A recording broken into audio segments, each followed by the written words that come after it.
Olá pessoal, tudo bem? Eu sou a Yara e vim aqui falar com vocês hoje sobre um tema do Enneagrama que, na minha opinião, é o tema inicial, é o tema que começa para quem busca um desenvolvimento profundo, para quem busca de fato transformações na tua personalidade, na tua essência, e do ponto de vista espiritual também.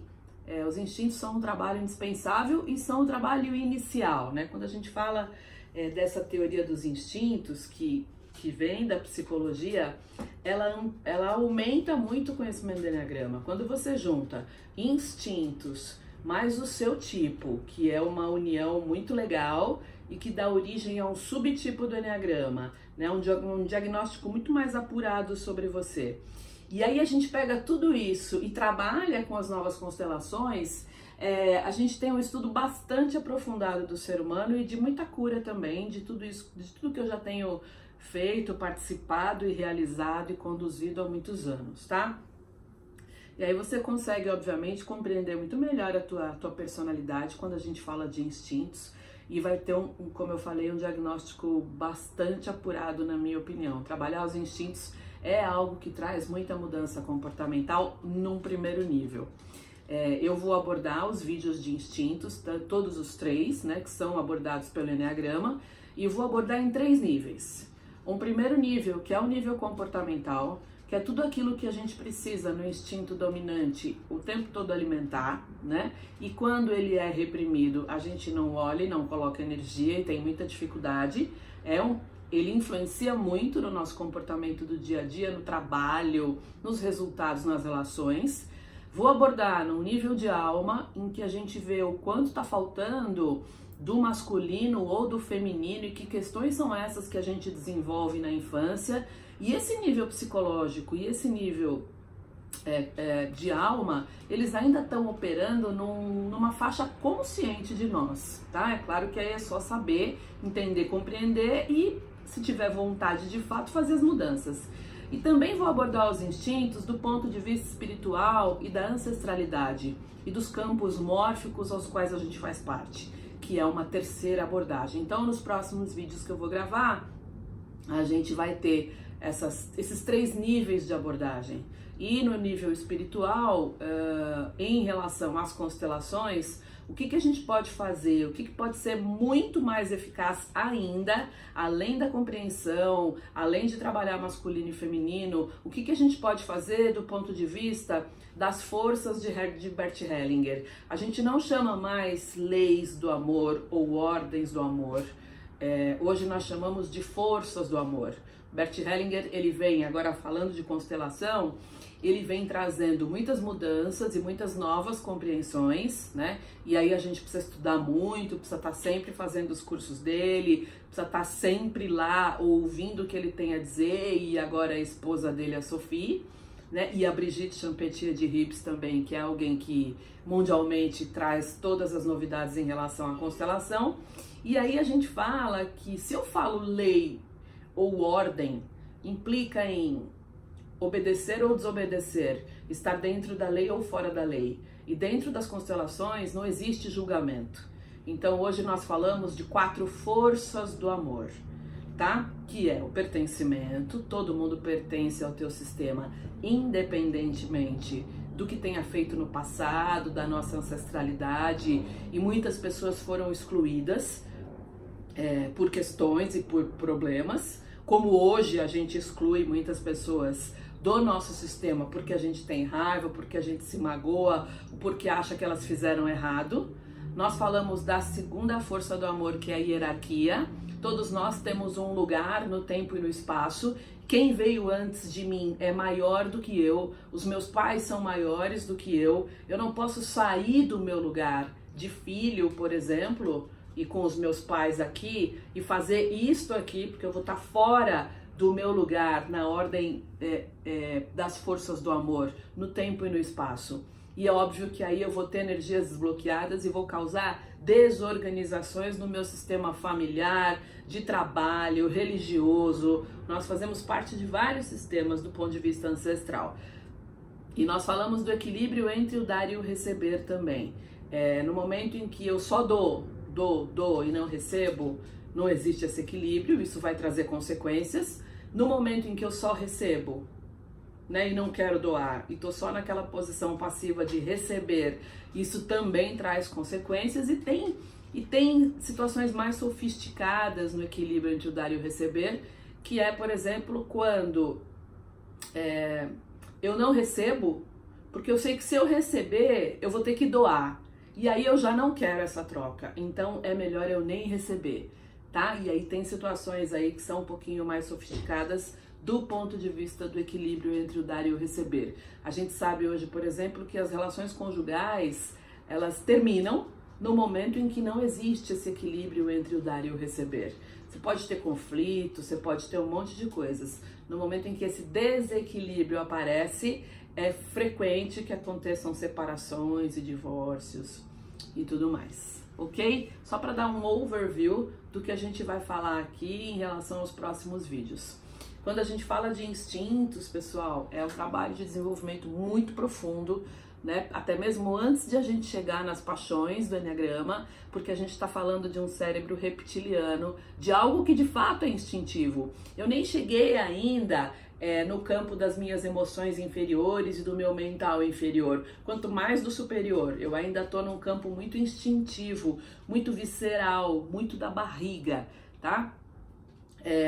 E aí a gente vai começar a falar por ele, porque realmente é bastante importante. E hoje o instinto, ele atua, na minha opinião, em quase 50% do tipo, né? Se você pega um 8 sexual, ele é um 8ão mesmo, aquele 8 mais energético. Se você pega um 8 que tem um instinto de autopreservação dominante, ele vai ser bastante diferente, tá? E falar do instinto, pessoal, o instinto nasce com a gente, né? Fome, sede, fazer parte, perpetuar a espécie, todos os instintos, os 3 instintos, eles estão a serviço da vida, tá? Não é só um, todos eles. É diferente de aprender a nadar ou aprender a jogar futebol. Instinto é biológico, ele nasce com a gente. E a gente, quando tem esse instinto dominante, por exemplo, que o montinho, imaginem montinhos, né? É um montinho muito alto, o dominante é muito alto. Eu preciso, sem que eu perceba, pessoal, alimentar esse instinto o tempo todo. O tempo todo eu tô buscando, e assim, num nível muito profundo, muito profundo, muito profundo, tá? Eles vão influenciar, então, o nosso comportamento muito mais até do que o tipo do Eneagrama. E trabalhar os 3 instintos é um capítulo importante, como eu falei pra vocês, tá? Todos nós, a gente tem 3 instintos. A gente tem o autopreservação, o social e o sexual ou o 1 a 1, e isso faz parte do ser humano. Claro que cada um aparece mais ou menos de acordo com a situação da nossa vida. Por exemplo, se a mulher tá grávida, né? Putz, engravidou, obviamente que o instinto de autopreservação dela vai subir muito, porque aí ela vai ter o filho na barriga, vai se cuidar mais e tudo mais, né? Eu acredito que a tendência é que isso tenha e seja temporário, depois ela vai voltar, né? Ele vai se fazer mais presente naquele momento, mas depois ela vai voltar e vai continuar na ordem instintiva dela. Bom, os instintos, eles são distorcidos em nós. Por isso que a gente tem um que é o dominante, que a gente tem que satisfazer o tempo todo, ele é exagerado, né? Ele é muito, e de novo, pessoal, a gente não percebe. Eu tô aqui falando com vocês, a minha cachorra tá ali dando voltas para poder tentar dormir, e aí tem uns barulhos aqui, né? A estratégia, né, é uma estratégia sempre de compensação daquilo que faltou no passado, e a gente tenta compensar com o excesso. Então tem também questões ligadas à ancestralidade, e eu vou abordar isso de uma forma mais específica em cada vídeo de cada instinto, tá? Eu tenho um instinto que é reprimido, que é rejeitado, eu não sei lidar com ele, muitas vezes eu nem gosto dele, eu não coloco energia. Então, no instinto rejeitado, muitas vezes pode ter um trauma também, né? Tudo é trauma. Tanto no instinto dominante como no instinto reprimido, a gente tem traumas, a gente tem situações que a gente viveu e que invariavelmente elas vêm lá da nossa ancestralidade. E a gente copia esses comportamentos, esses sentimentos e esses traumas por uma coisa chamada lealdade sistêmica. E toda lealdade sistêmica, pessoal, ela é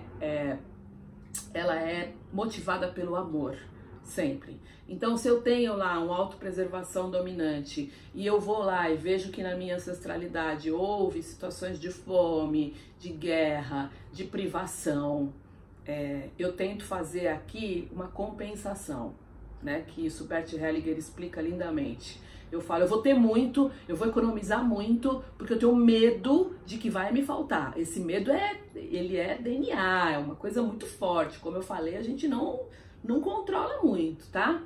Ou então, eu vou fazer de uma outra forma, que é assim, que é eu igual a você. Então, assim, se você passou por tanta fome, tanta dificuldade, como que eu vou ter uma vida próspera, plena, abundante, cheia de dinheiro e muito legal? Não posso. Isto é a lealdade sistêmica e isso tem como resolver. É que a gente não se liga, a gente não trabalha isso. Para quem quer fazer um trabalho profundo de instintos, as constelações vêm assim lindamente para ajudar, tá? E aí, quando a gente fala do instinto reprimido, pessoal, é uma tentativa, é como se fosse tentar esquecer. Falar, tá bom, então eu tenho autopreservação reprimido, porque eu passei muita fome lá atrás, porque muita gente da minha rama feminina e masculina passou muita fome e eu não vou ligar pra isso. Eu não vou, tipo, dane-se, é como se eu nem desse muito valor à vida. O problema é igual, as estratégias são diferentes, tá? A minha cachorra agora resolveu tossir, né? Ao longo da vida a gente desenvolve o instinto reprimido, né? Mas a gente desenvolve através de habilidades, porque a gente precisa colocar energia nele, a gente precisa se desafiar, mas no primeiro momento vem as habilidades para poder domar ele, para poder disfarçar ele um pouquinho, tá? A gente consegue desenvolver o instinto reprimido, desenvolvendo habilidades, tá? E é possível também desbloquear esse instinto com muito trabalho pessoal, fazendo as constelações, entendendo essa lealdade sistêmica de onde eu trago isso. Nós fazemos parte de campos mórficos. Então eu posso fazer parte lá atrás de um campo mórfico que é o quê, né? De novo, é uma massa de energia de muitas pessoas da minha ancestralidade que passaram fome. E eu faço parte desse campo. É um campo mórfico limitante. Da mesma forma que a gente tem campos mórficos muito legais, que nos ensinam coisas novas, sem que a gente tenha aprendido de fato aqui na vida, né? Eles trazem esse ensinamento pra gente. E é muito legal quando a gente começa a trabalhar, por exemplo, um campo mórfico ligado à autopreservação, à fome, à privação, que é como se a gente plantasse lá uma sementinha para que esse campo se transforme num campo de amor.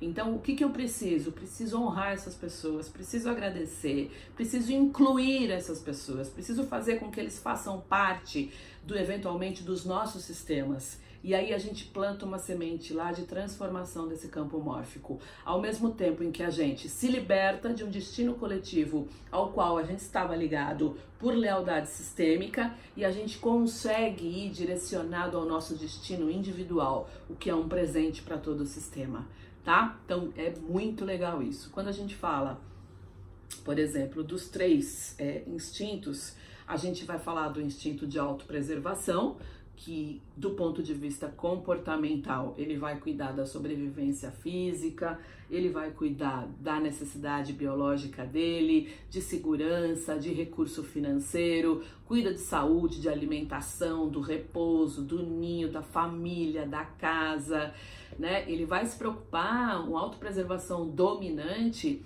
ele vai se preocupar com saúde e segurança o tempo todo, tá? Ele vai ser um pouco mais introspectivo, ele não vai gostar tanto de tanta exposição, mas ele tem uma sombra também, né? Ele vai ter uma sombra e aí ele vai se tornar ansioso, um pouco mais desconfiado, ele não vai querer arriscar muito, um tipo, né, um estilo assim um pouco mais pragmático. Ele vai querer sempre se preservar e se proteger de tudo, tá? Se a gente for falar do instinto autopreservação reprimido, lembrando que o trauma é o mesmo, o que muda é a estratégia, ele vai se arriscar mais, sabe? A pessoa, tipo, vai, né? Você vê as pessoas que fazem coisas que você fala, nossa, eu jamais faria isso, me atirar lá da montanha, subir, X, né? Ou até, muitas vezes ele se torna inconsequente, ele corre muito com o carro, ele não tem medo de perder a vida. É como se ele não preservasse muito a vida. E uma autopreservação dominante, ele dá muito valor à vida, tá? O instinto social, pessoal, quando ele está menos distorcido, quando ele está mais puro, né, ele vai trazer, ele busca o pertencimento, ele busca a conciliação, a participação em grupos, é o servir, o amar ao outro desinteressadamente. Eu parto do princípio de que a gente precisa, né, hoje no planeta, pensando em tudo que a gente tem vivido, a gente precisa de mais instintos sociais dominantes para cuidar mais do planeta, para olhar mais para as pessoas, para acabar com a fome, para ter mais amor e acabar com a guerra, enfim. É um instinto que tem me tocado muito nos últimos tempos, é falar de um amor profundo pelas pessoas e pelo planeta, claro, num momento menos distorcido, é falar do serviço, é falar daquele serviço que não exige nada em troca, é falar do amor pelas pessoas e pelo ser humano, e um amor que vem direto do coração.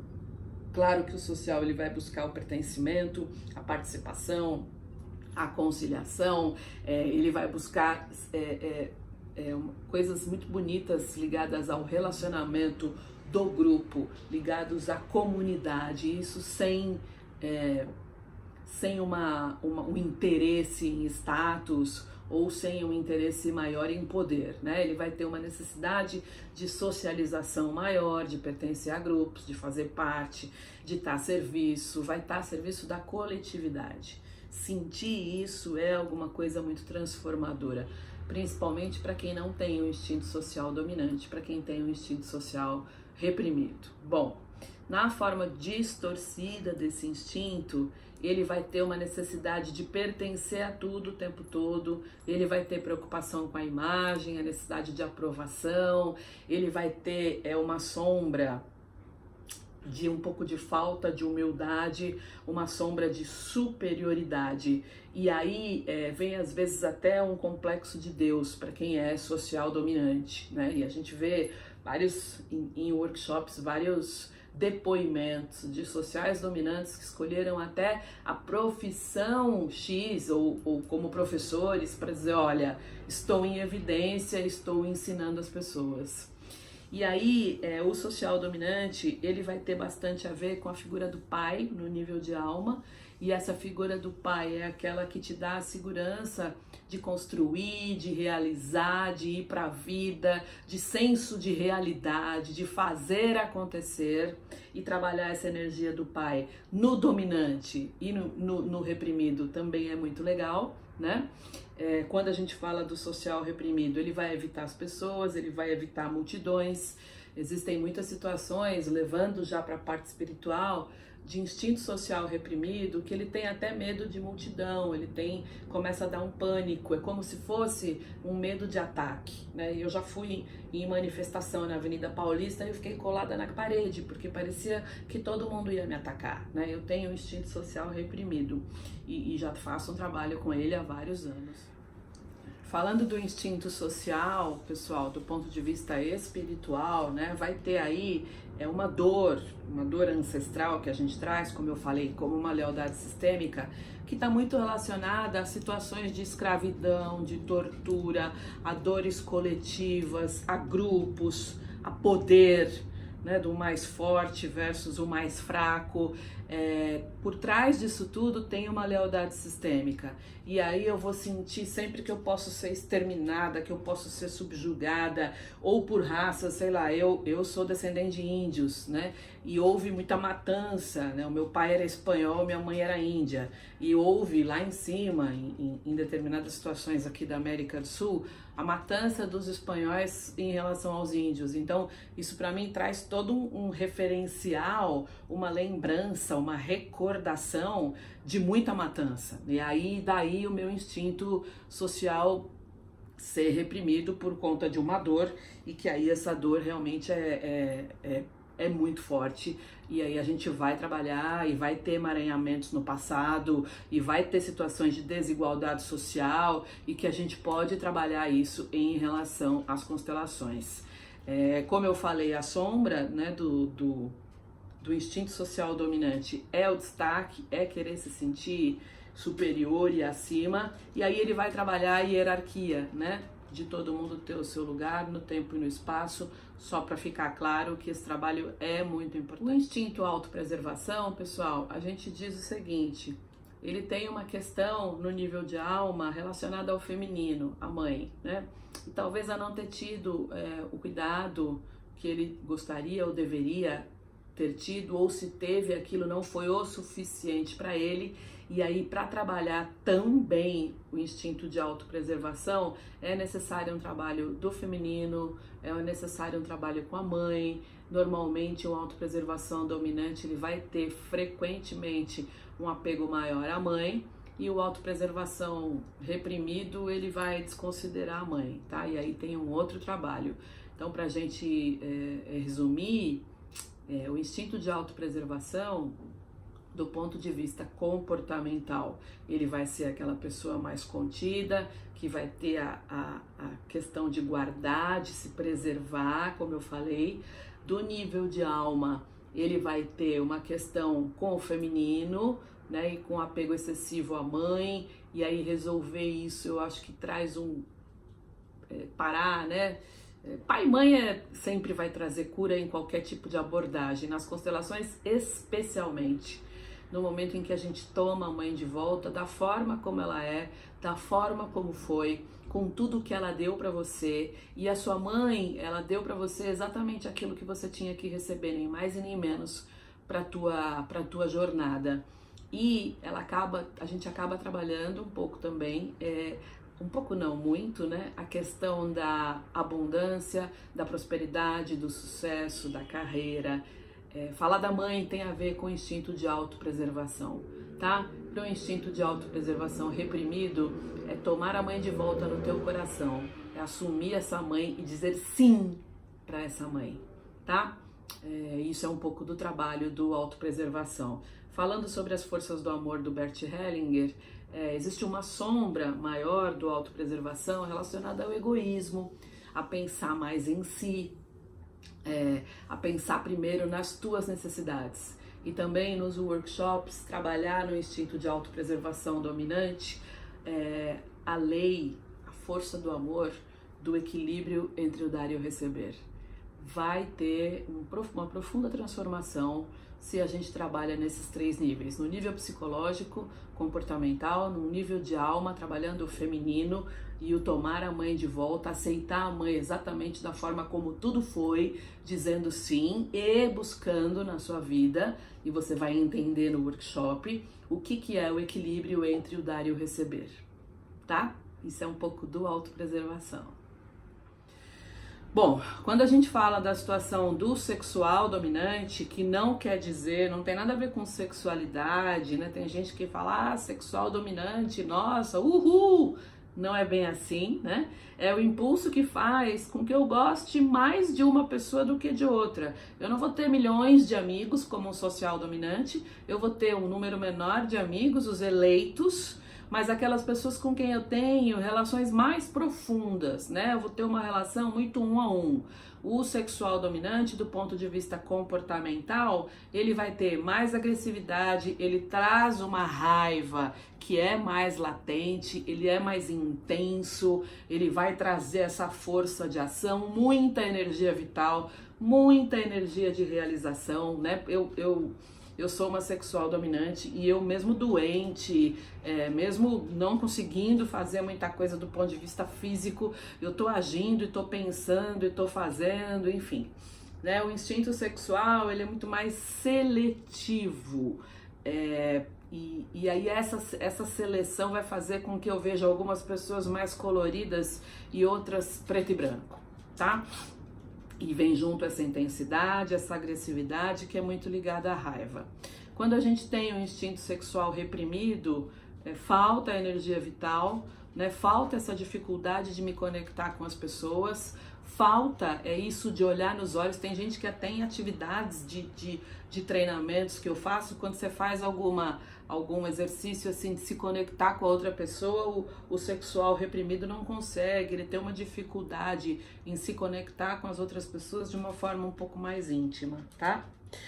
O sexual, pessoal, dominante, ele vai ter uma questão no nível de alma relacionada ao masculino e ao feminino, e aí ele vai ter questões com o pai e com a mãe, ele já vai ser naturalmente, excessivamente muito crítico, e essa crítica vai se estender ao pai e à mãe, obviamente. Tem a ver com o complexo de Édipo, que aí ele não se fechou e ele ficou perdido entre a relação do pai e da mãe. Eu postei vários vídeos no YouTube, que são vídeos que falam de uma forma, muito com imagem, de uma forma de expressão mais artística, o que são cada instinto. Olhem lá no YouTube que tem vídeos muito legais.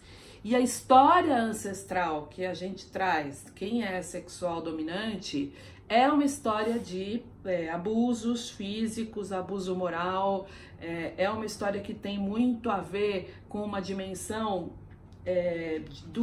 das guerras e de tudo que aconteceu lá atrás em relação a abusos. De novo, quando a gente fala de ancestralidade, pessoal, a gente não está falando aqui de quem foi vítima e quem foi perpetrador, quem foi o bonzinho e quem foi o ruinzinho. Na nossa história ancestral, nós temos os dois. Nós temos crimes, nós temos guerra, nós temos quem matou, quem morreu, nós temos quem abusou, quem foi abusado, nós temos crimes ocultos, nós temos segredos. E isso é muito legal porque a gente traz situações, por exemplo, de pessoas que foram excluídas do nosso sistema lá atrás por outras pessoas porque fizeram coisas, entre aspas, ruins. E isso, de novo, gera uma desorganização no nosso sistema e que a gente precisa reorganizar, né? Por isso, a gente acredita muito em várias vertentes e vários professores que essa agressividade do instinto sexual tem a ver com abusos. Não só abuso físico, mas abuso sexual, abusos de todo tipo. A gente sabe, pessoal, e as constelações falam muito sobre isso, né? O que acontece com abuso aqui e agora nunca é algo daqui, são lealdades sistêmicas que nós trazemos. A gente sabe, por exemplo, que a criança hoje que é abusada dentro de casa, ela tá exercendo, ela tá entrando no papel da mãe. Isso já vem de uma lealdade sistêmica. Houve agora tantos casos, né, de tantas mulheres abusadas por pessoas famosas, falando aqui de situações que foram para a mídia. Isto é sistêmico. E a forma de resolver isso em primeiro lugar, tomando consciência de tudo que aconteceu no passado, honrando esses campos sistêmicos aos quais nós fazemos parte, que são campos energéticos de muitas pessoas da tua ancestralidade e que foram abusados, e que a gente, ao sofrer abuso, só está repetindo um padrão.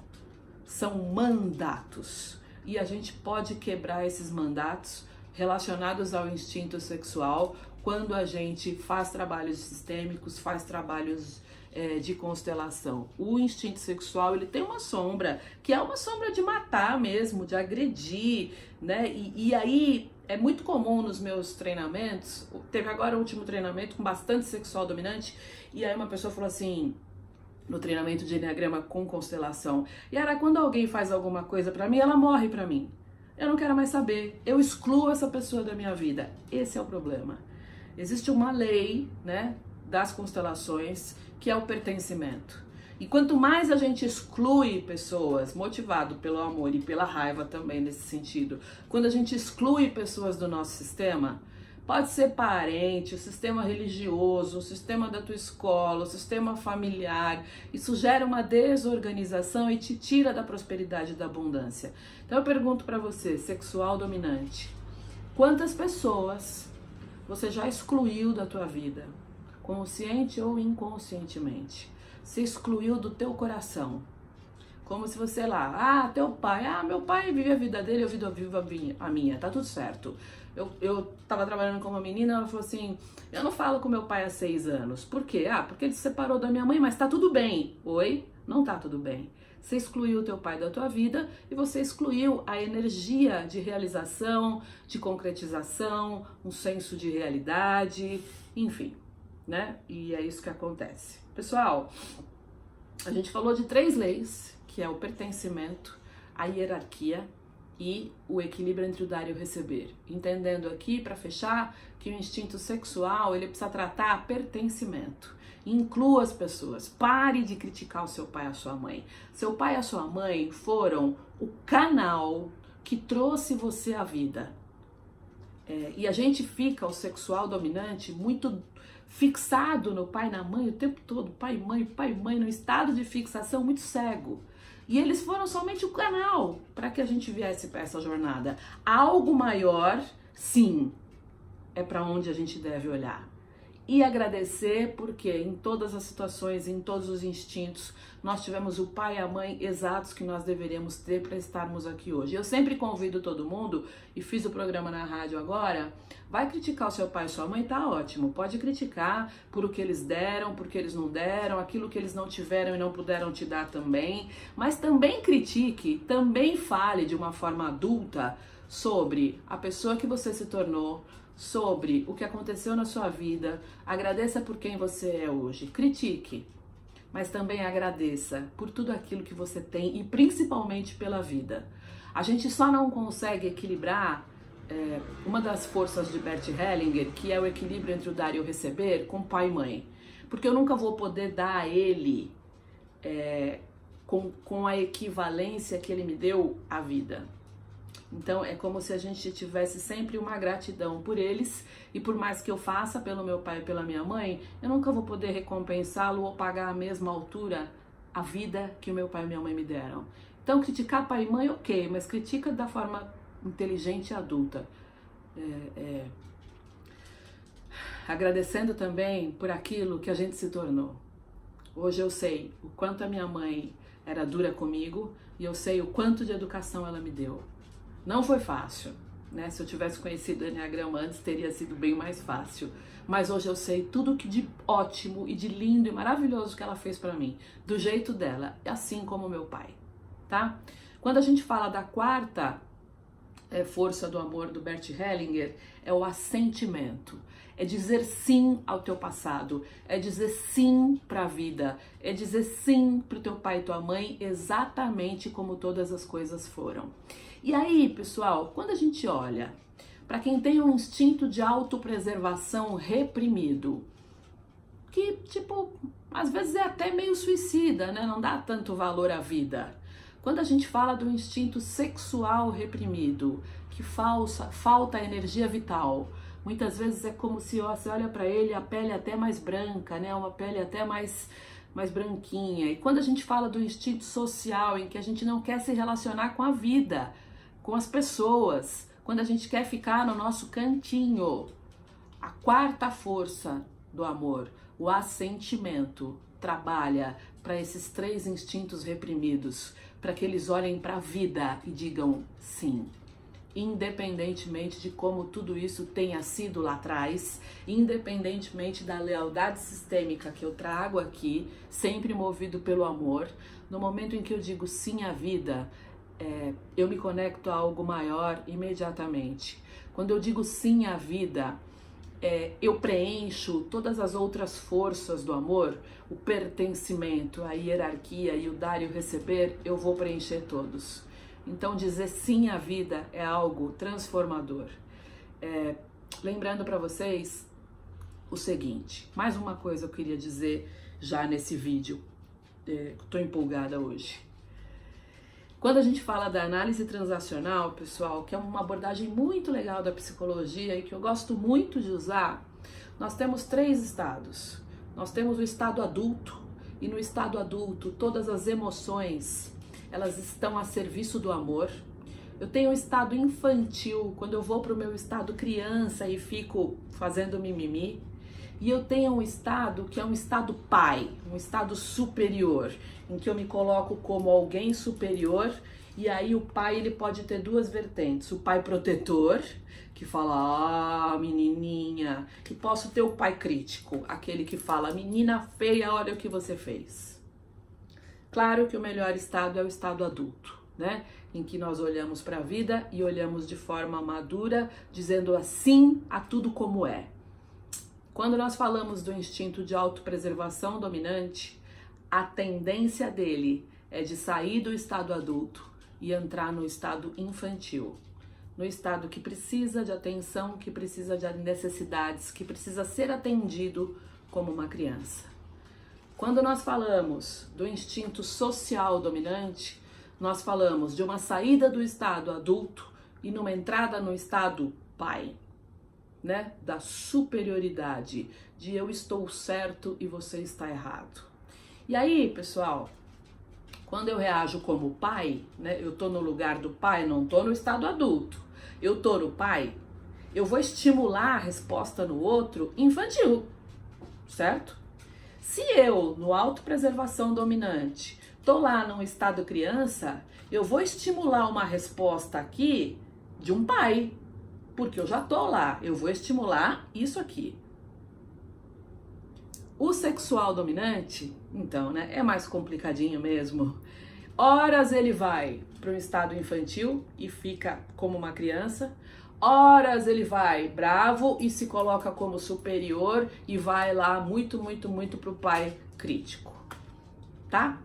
E o que é legal nisso tudo é que a gente tem que se lembrar de estar num estado maduro e adulto, em que, como eu sempre digo, as emoções são utilizadas. Quando eu estou no estado adulto, eu estou no aqui e no agora. Eu não estou lá na frente e eu não estou lá atrás no passado. Eu estou apto a viver a minha vida no aqui e no agora, e eu uso as emoções de forma a levá-las para o amor, até a raiva, né? A gente usa a raiva sem emoção. A gente usa a raiva no estado adulto para que a gente haja colocando limites, mas sem aquilo da questão ou de estar lá no pai dando bronca em todo mundo, ou de estar lá na criança fazendo mimimi. Próximo vídeo vai ser sobre as tríades. Eu tenho um chamado muito forte, um chamado diário para constelar as tríades, os campos mórficos da raiva, dos tipos 8, 9 e 1, para constelar os campos mórficos do medo, dos tipos 5, 6 e 7, e para constelar os campos mórficos da rejeição e da tristeza, dos tipos emocionais 2, 3 e 4. E tudo isso que eu falei, instintos, pai e mãe, desbloqueio de energias. Quando a gente desbloqueia essas energias, a gente vai para a prosperidade, vai para a abundância. Quando nós trabalhamos a nossa ancestralidade, nós transformamos esses campos mórficos limitantes aos quais a gente faz parte. A gente vai lá e planta uma plantinha, uma semente de amor para que eles comecem a se transformar, e nós resolvemos os nossos padrões de comportamentos aqui, as nossas lealdades sistêmicas, entramos em destinos coletivos positivos e que vão nos ensinar muito, conseguimos acessar o nosso destino individual que está ligado à nossa essência, e tudo isso a gente faz no workshop de Enneagrama e as novas constelações. E nós constelamos também, pessoal, as tríades, né? Que nós estamos ligados e fazemos parte, dependendo do teu tipo do Enneagrama, a tríades de campos mórficos de medo, né? A campos mórficos de raiva e a campos mórficos de tristeza. Então eu posso dizer, por exemplo, que eu, como um tipo 4, fazendo parte de um campo mórfico de tristeza, sinto muita tristeza. Já tive depressão várias vezes. Sinto muito fortemente quando eu sou rejeitada. Eu faço parte de campos ancestrais relacionados à rejeição e à tristeza. E a cada momento em que eu faço uma constelação e trabalho esses campos, eu começo a transformar esses campos de tristeza. E é óbvio que essa transformação vem para mim no nível comportamental, de alma, no nível espiritual e para que eu possa seguir o meu destino individual cada vez mais livre, que está ligado à minha essência, à equanimidade, à origem, enfim.